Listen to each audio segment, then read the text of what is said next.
Hello again, dear students. This is Mr. Abdurrahman with another session regarding business studies subject RGCC level, and this is part three with the topic of finance. In this topic, or in this last part, we will discuss a few concepts regarding the finance. First, we'll talk about the concept of short and long-term finance. After discussing the external and the internal finance types, there's also another way to distinguish between the finance types, short and long. After that, we will answer two main questions: how to choose the finance source, what is the best suitable choice to go with, and lastly, we will summarize the topic, or we will conclude it with talking about uh, when the banks will be able to lend the money for or the finance for any business without restrictions, and where when the shareholders are able or will be willing to invest in a business. So this is the topics of today, and first we'll talk about the this short-term finance types. We will try to distinguish the difference between the different types. First, we'll talk about the overdraft. This is the first type of short finance. We'll talk about overdraft. Okay, pros, cons, as you.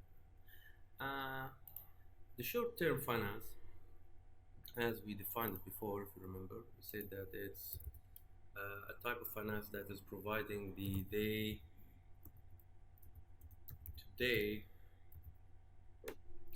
business operations.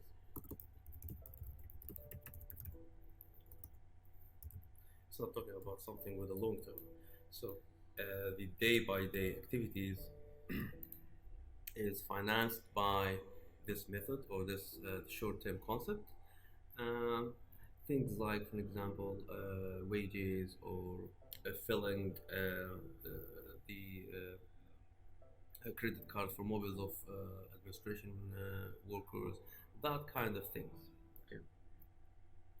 The first one is the overdraft. We said, what is the overdraft concept? The overdraft is something related to the banks. It's basically when you are asking for finance beyond the limit or of what do you have in your bank account. It's like that you're asking for 1,000, but in your bank account you have 500. So the other 500 will be given to you as a shape of overdraft. This is the concept of overdraft. So what's the benefits of this method? First, we talk about the good side. The bank will give the bank gives the business the right overdraw. Uh, so it's like spending more money than it's currently available. So banks bank gives the right for business to basically overdraw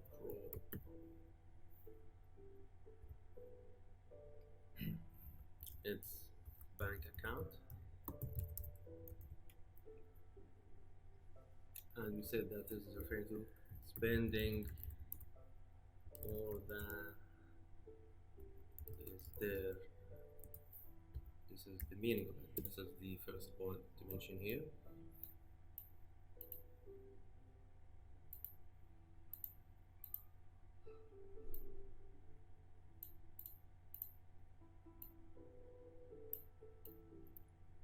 So this is the first advantage. You have the right to overdraw from your bank account as a business to fulfill your expenses.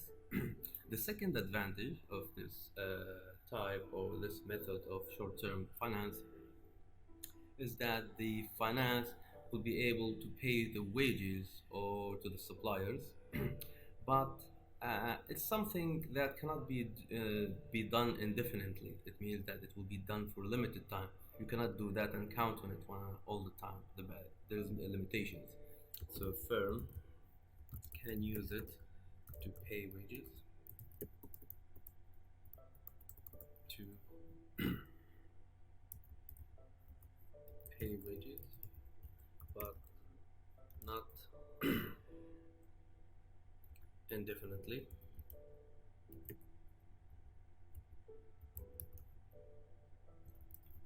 means that you cannot do it and count on it all the time. There's a limitation. Now, the third advantage is that the overdraft can vary each month. It depends on the amount of needs that you have. uh, Overdraft vary vary each month depending depends on month's need. So it's not something that has some kind of restriction. You can ask for 100,000 in a month. The second month you can ask for 200,000. It depends on the expenses of each month. This is the number three advantage.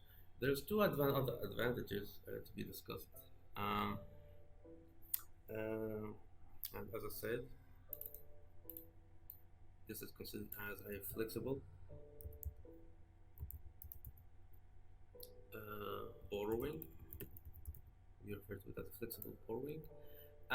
The interest would be only paid on the amount overdrawn. You don't uh, pay interest of if you're let's say that you have 1,000 in your bank account and you draw 2,000. It means that you overdraw or overdraft by 1,000. You just pay the interest of that 1,000. You don't pay for what is actually does exist in your bank account. So interest paid only on overdrawn amount. And lastly, the overdraft as a concept considered cheaper than the loans. If we're talking about short-term finance, so it's a fact. Overdraft tends to be cheaper than loans on the short term. This is this is it about the advantages of the overdraft concept. As we said, there is like this is the overdraft method number one. These are the pros, and this is the cons. The advantages here: number one, two, three, and four and five. Five advantages. Let's talk about the disadvantages of the overdraft. Where is the ugly side? What's the ugly side about it? When it comes to the overdraft, there's two main problems. The interest rate is variable. It's not like the loan. The loan is fixed when it comes to the interest rate. You pay 10%, but the interest rate for the overdraft is variable because each month has a different overdrawn, and you cannot say that it's not unlike loans.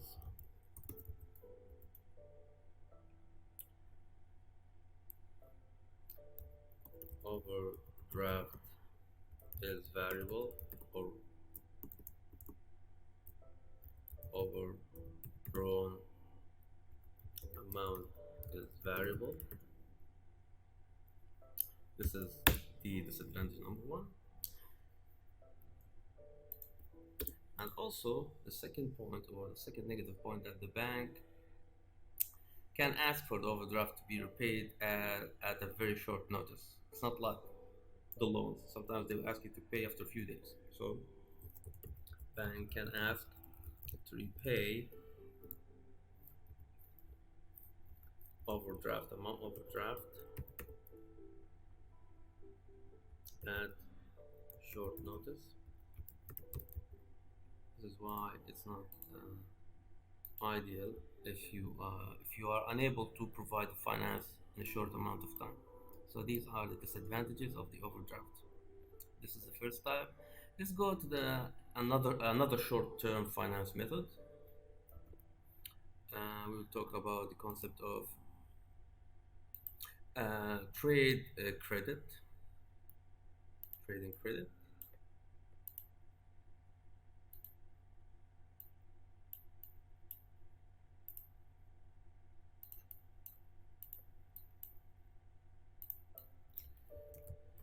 trade credit.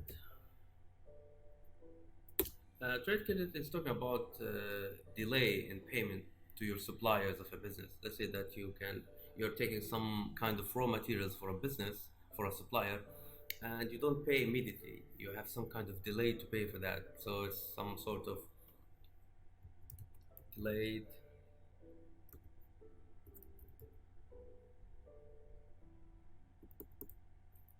to pay for suppliers. Why you're doing that? To have a better cash position. You don't run out of cash. Sometimes you need to do that because you're not so sure about your expenses. Let's talk about the disadvantages and advantages. The first advantage in the trade credit is that it's almost interest-free loan. You don't pay interest to pay for your suppliers, and it's also according compared to the length of time that the payment is delayed to, it's considered better than the idea of the loan. So almost interest-free free loan compared to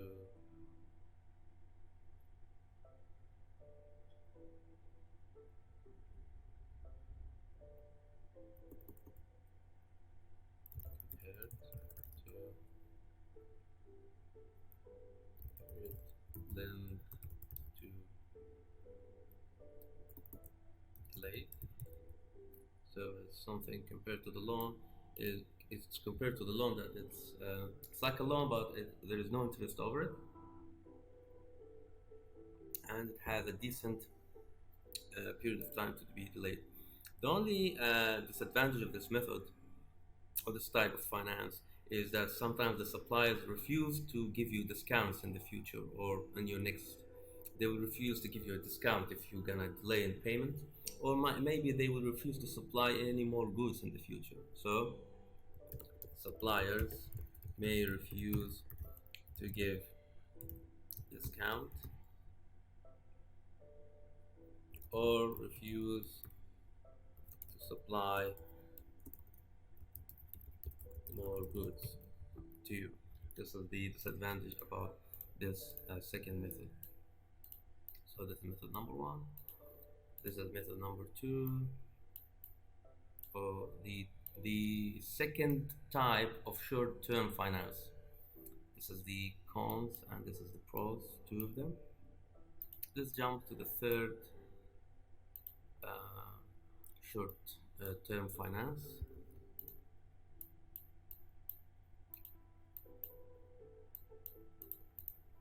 Let's talk about the we know that the factors.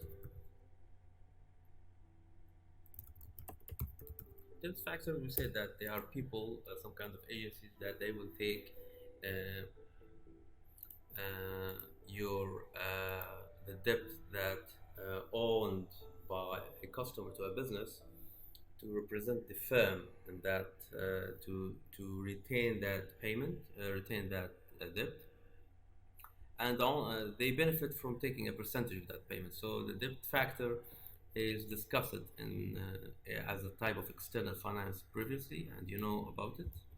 If you are not, if you don't know what the debt factor is about, review that video that is talking about the external finance type guys. So I'm just gonna add this note. Review external finance topic to cover this point to you guys. If you have a problem with it, is in the previous video, that's a factor. Let's talk about another point here now. We're done with the short-term finance, guys. We'll jump to the long term. We're done with the short term. We said that there's three of them. There's the overdraft, there's the trade credit, and the debt factor. They're considered as short-term finance. Now we'll talk about the other way around. We'll talk about the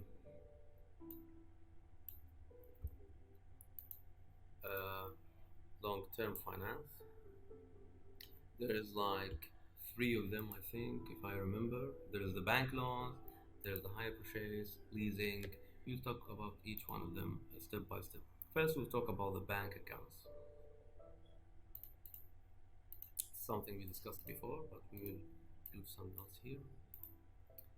First, long-term finance, it's the bank loans. Bank loans, they're considered as a method of with a long-term finance. We talked about the loans before.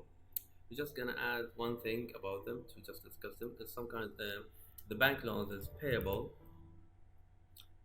over a fixed amount of time. This is the fact that we need to know about the bank loans.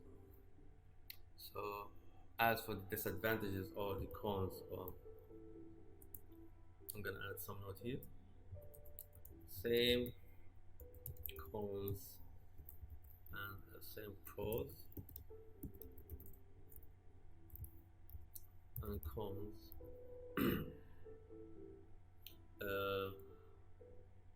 From the topic external finance. Review the external finance. We talked fairly about the bank loans. We said that the bank loans is considered as external and also as a long term. So this is number one, long-term finance. Secondly, we'll talk about something called the hire purchase. Let's talk about the hire purchase. Something we will read it here. Hire purchase. What is the hire purchase is about? It's talking about the idea of allowing the business to buy an amount of assets or fixed assets for a long period of time. So it's like you can buy the assets, but you don't have to pay immediately a huge amount. Every month you pay part of that payment, and also it will include some interest rate. So to describe it, it's about purchasing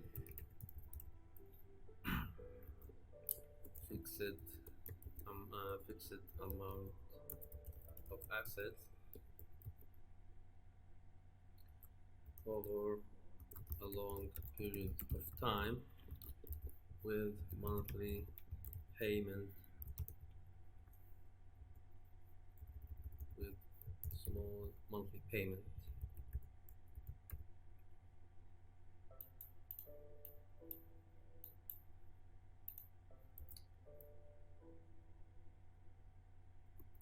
It's like that you're gonna pay every month, but it's gonna be small amount. Just to describe it. And include interest charge. It's not free. This is the thing that you're sure about. It's not a free service.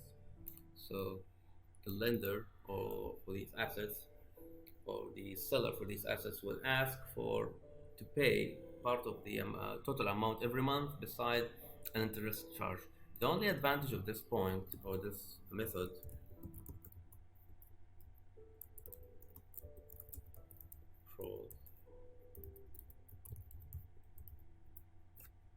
first, there's only one benefit from this, that the firm do not have to find a large cash to pay even if it's a huge amount of assets. So no need to provide, no need to obtain large cash to purchase assets. This is the fact, since that you pay a small amount every month of the total sum. You don't have to provide huge capital, and you don't have to worry about running out of cash. And regarding the disadvantages, there's two of them. The cash deposit is paid all every at the start of the each month. It means that if at the beginning of each month you should provide that small amount. There's no flexibility about that matter. So paid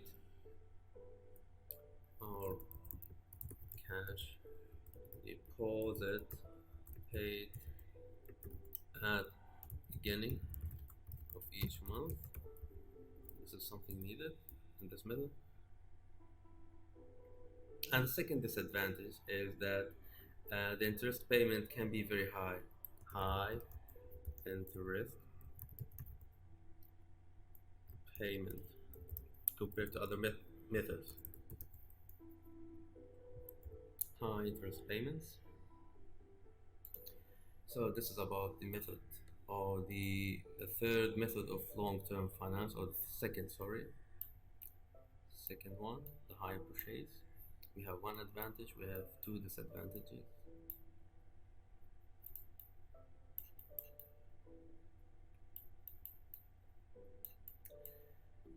After the higher purchase, guys, we'll talk about the leasing concept. There's a concept called leasing. We'll be mentioning it here. Leasing concept. What is the leasing talking about?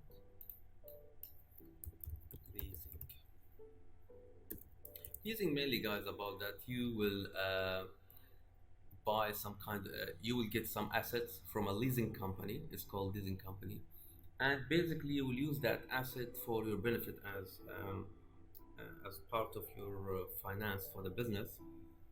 But actually you don't have to own that asset, lease it to you indefinitely. You just use it for a period of time, and then you will give it back to the leasing payment. Of course, you have the freedom after the end of the leasing period to buy that asset, so you can purchase it permanently. But you basically, leasing is talking about the idea that you will use the asset as a finance for a short period of time or a limited amount of time. After that, you will give the asset back to the leasing company. And also, as I said, you can buy that asset at the end of the leasing period if you like. About the businesses themselves, sometimes they will decide to sell some of their fixed asset for cash and lease them back from a leasing company. So let's talk about, we do some highlighting. Leasing is a complex concept, so focus with me. Leasing an asset means to use asset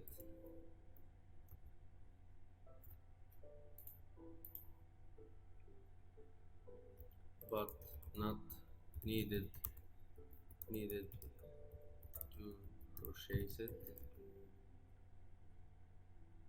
permanently.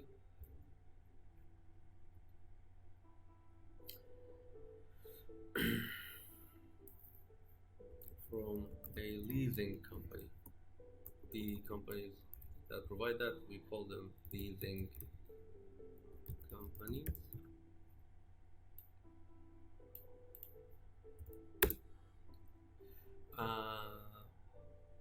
Also, you can purchase these assets at end of leasing period if you like. It's another choice, you can do that. So this is the first point here. This is the second point. And beside that, some businesses,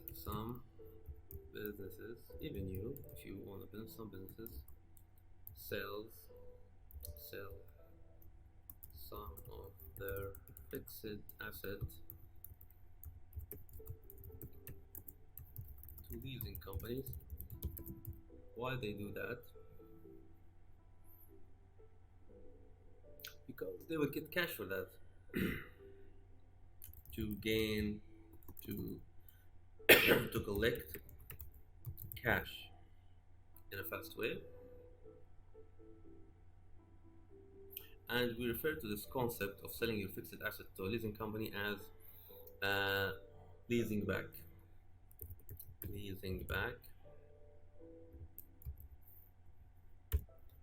So you give your fixed asset to some kind of leasing company, where they will give you cash, and after that they will, of course, these assets can be returned to you. You're just getting it's like that you're renting your assets. Okay, you got the point. So let's talk about this is the points he mentioned, number 3, and this is the 4th point. It's a complex concept. I hope that you understood what I'm talking about. If you have any problem, just whisper me as usual privately to explain it to you.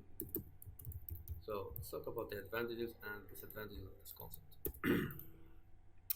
There's 2 advantages. Number 1, the firm do not have to find large cash to get these leased assets. So firm does not require to find large sum to purchase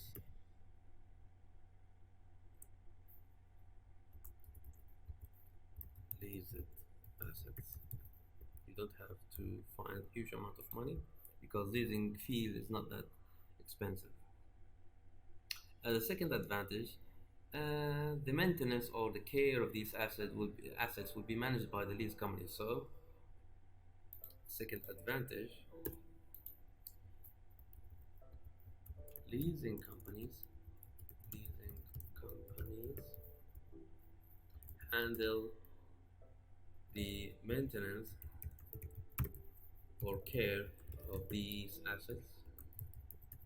You don't need to worry about them. So it's like that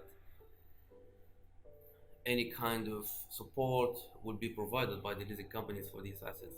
They will belong to you, you will use them to your benefit, but you don't need to worry about managing them that much. Okay, let's talk about the disadvantage. There's only one advantage regarding the leasing disadvantage, sorry, that the total cost of the leasing charge is higher than the purchasing of the asset. So cost of leasing charge that you pay is higher than buying the asset or purchasing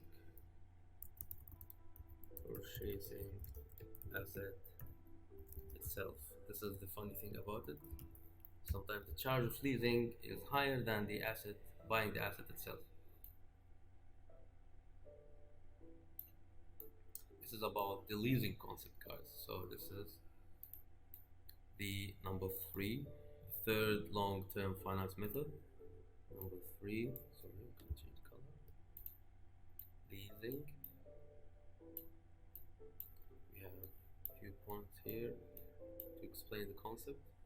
This is try to reread it a few times to understand. And as for the advantages, we said that there's 2 advantages and there's 1 disadvantage. After that, as a long-term finance method, we'll talk about sharing issues or the issue of shares.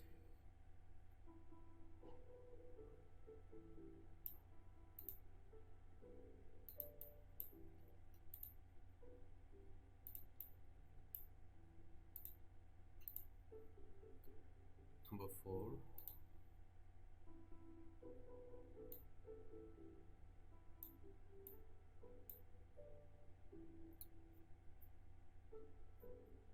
And there is also number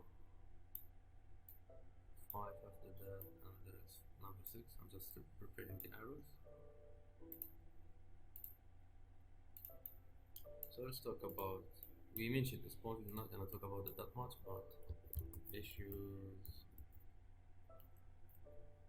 of shares. It's about the capital limited public and private limited companies when they issue a share on the exchange. We talked about that. We said that it is something only available for limited companies. This is something we discussed before in previous chapters. And also about this, as I said, it's not available. Just to review with you, not for sole traders or partnership style of management.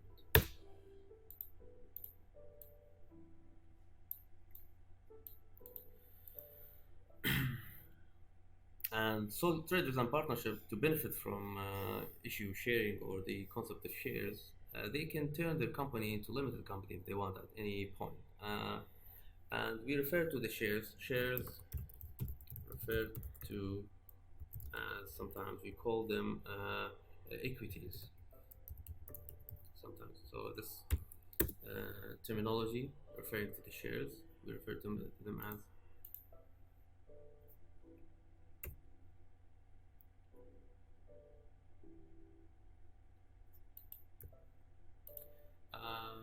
beside this, the sale of the of these shares, sale of these shares referred to as the we refer to it as the equity finance.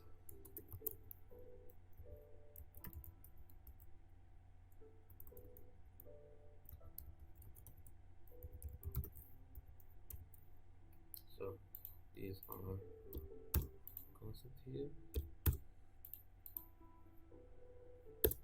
These are a few points or some kind of introduction or explaining to the issue concept, the share concept, or the issue shares.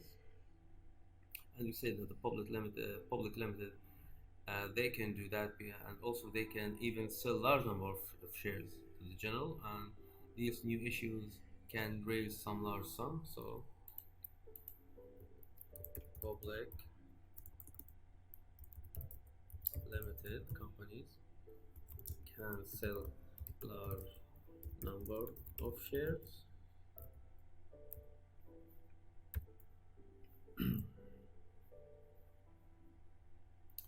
and it will raise large sum of money, and it can be, the problem with that can be expensive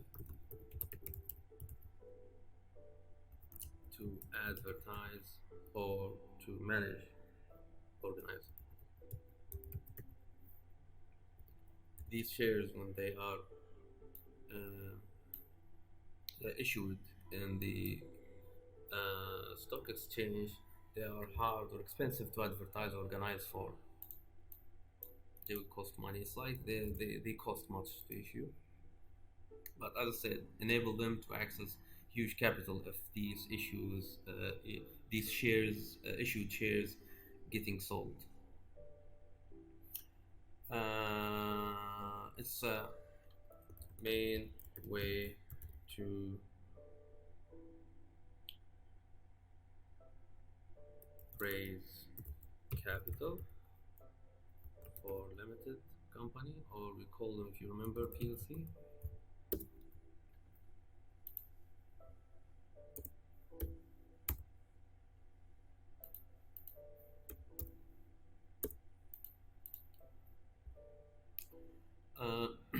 The existing shareholders have the right to buy new shares.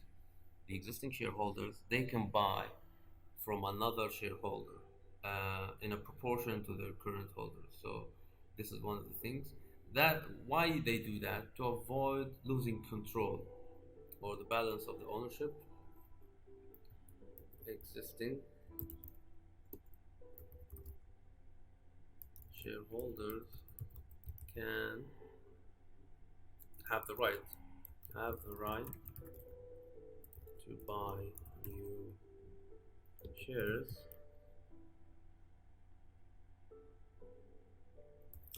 avoid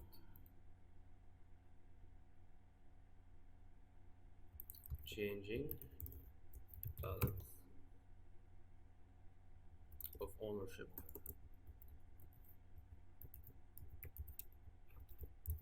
We're talking about losing control. So to avoid losing control, shareholders can do that. They can buy these shares too, not just the public. And as for the advantages and disadvantages of this point, we mentioned them before as an external source. As for the cons,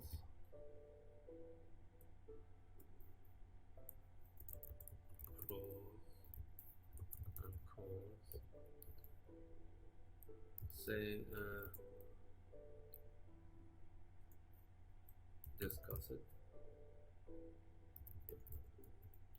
as external finance type previously. You can check it if you want to add some information to this. We discussed it. So this is number 4. This is the 4th long-term finance method. We mentioned few points here. 1, 2, some hints and some notes about this concept. And as I said, regarding the pros and the cons, they have some notes here that these pros and cons are the same as mentioned in external finance previously. Let's talk about number 5 now.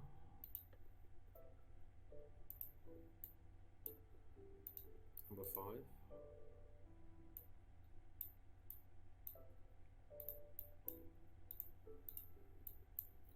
The 5th long-term finance method. We talk about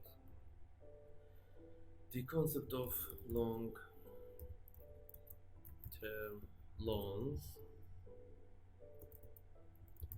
and we refer to them sometimes as debt finance.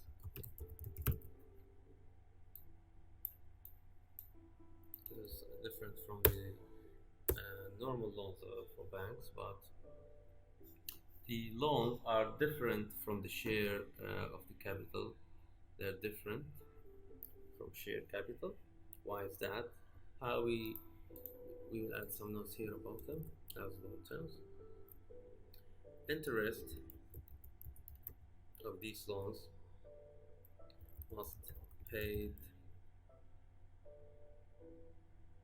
every year annually.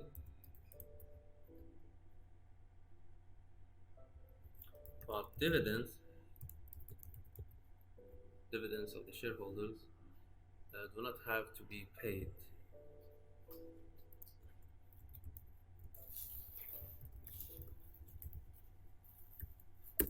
This is the point here.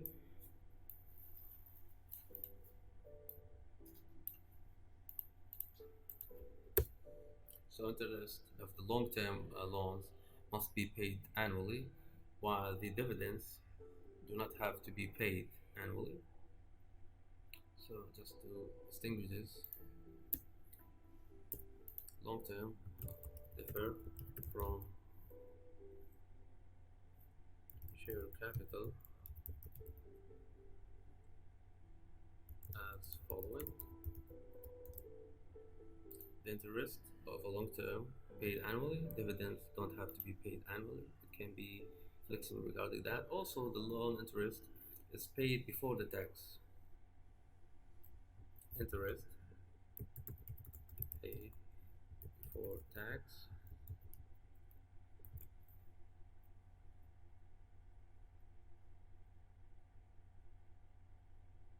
And it's considered some kind of expense.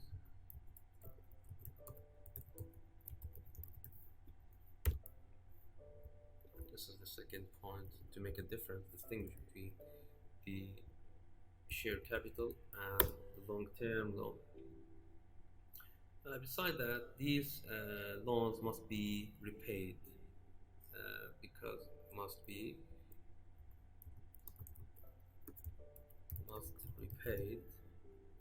Why is that? Because they're not permanent capital for a business. That's why you need to repay them, because they're considered temporarily capital, not permanent. The last thing to distinguish between the share capital and the long term loan or the debt finance, that these loans, most of the time, they are secured against particular assets. So mostly secured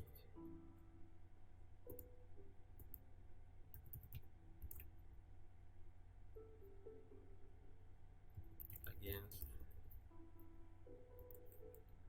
some assets or particular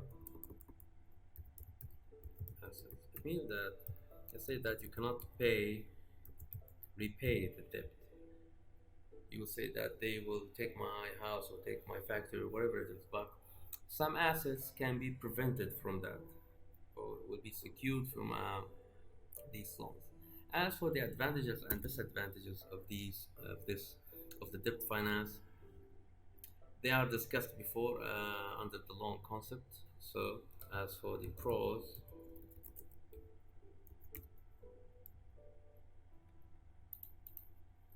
and cons of this method, same as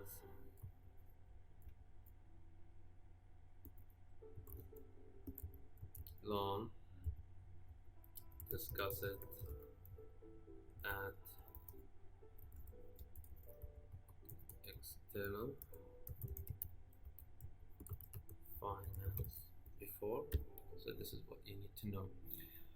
Beside this, just to summarize it very quickly, this is number 5.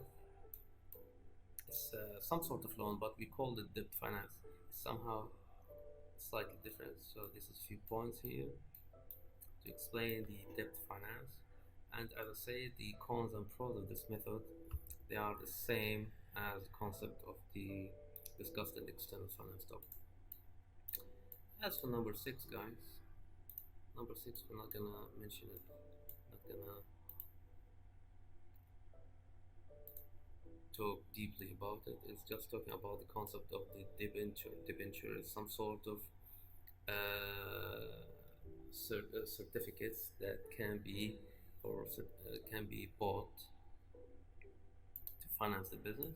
We talked about them before. Debentures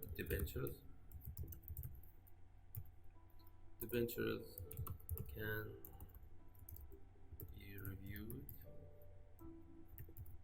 at the external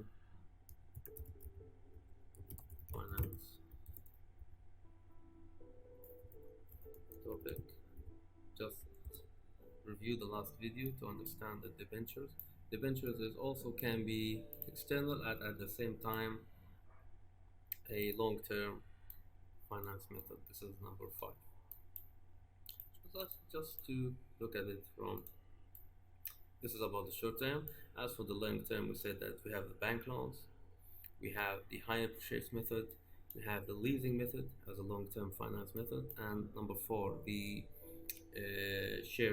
issued shares, and number 5,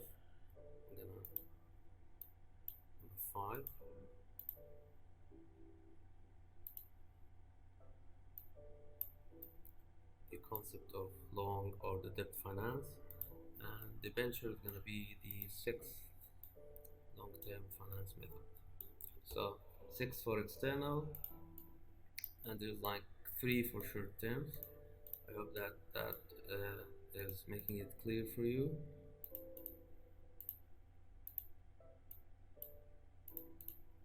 This is about the concept of the long-term finance. Now we talked about the short-term finance, it's concluded, and we talked about the long-term concept too.